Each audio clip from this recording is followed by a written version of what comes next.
अगर मैं कहूं कि एनिमल फार्म सच है तो आप यकीन करेंगे। आप इतिहास में किसी भी क्रांति को उठा के देख लीजिए, आप पाएंगे कि ज्यादातर क्रांति शुरू होती है आज़ादी और बराबरी के लिए, पर बहुत कम ही क्रांति ऐसी होती है जो इसे हासिल करने के बाद भी उस आज़ादी और बराबरी को बनाए रखती है। बहुत सारी क्रांति शुरू तो आज़ादी और बराबरी यानी इक्वालिटी के लिए होती है, पर अंत में वो जाके तानाशाह यानी डिक्टेटरशिप में बदल जाती है। ये किताब एक व्यंग है रूसी क्रांति यानी रशियन रिवॉल्यूशन पे। इस बुक में लिखे गए कैरेक्टर्स रियल वर्ल्ड पर्सनैलिटीज को रिप्रेजेंट करते हैं। जॉर्ज ऑरवेल का मेन मकसद आपको ये सिखाना था कि कैसे एक क्रांति करप्शन में बदल जाती है। तो चलिए एक एक करके एनिमल फार्म के कैरेक्टर्स का ब्रेकडाउन करते हैं। मिस्टर जोन्स एक किसान और एनिमल फार्म का मालिक। ये रिप्रेजेंट करता है टीसार निकोलस II को, जो अपनी जनता का ठीक से ख्याल नहीं रख पा रहा था। ये एक कैपिटलिस्ट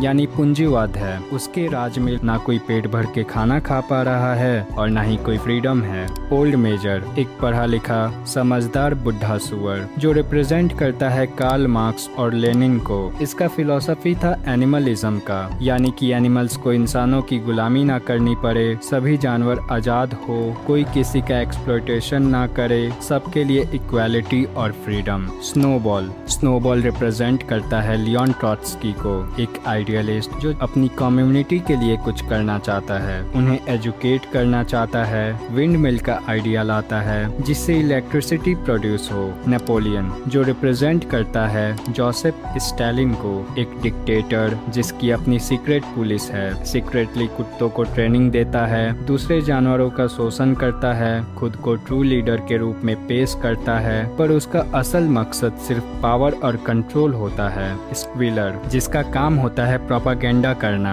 झूठ को सच बताना, सच को झूठ। ये रिप्रेजेंट करता है यूएसएसआर के मीडिया प्रावडा को। अगर नेपोलियन कोई रूल तोड़ता है तो स्क्विलर प्रोपागेंडा करके ये साबित करेगा कि रूल तो हमेशा से यही था। जैसे कि पहले रूल था no animal shall sleep in a bed, ये उसे चेंज करके बोलेगा no animal shall sleep in a bed with sheet. Benjamin एक बुढ़ा गधा है, पढ़ सकने वाला, सब कुछ देखता है, समझता है, पर फिर भी चुप रहता है, पर जब वो बोलता है तब तक बहुत देर हो जाती है। बॉक्सर रिप्रेजेंट करता है वर्किंग क्लास को, जो ब्लाइंडली लीडर्स पे विश्वास करते हैं, कोई सवाल नहीं करते, बस जो लीडर बोले उसे सही मानते हैं। एनिमल फार्म का सबसे डिस्टर्बिंग मोमेंट तब आता है जब पिग्स खुद इंसानों जैसा बिहेव करने लगते हैं, जिस चीज के खिलाफ रिवॉल्यूशन शुरू हुई थी वही बन जाते हैं।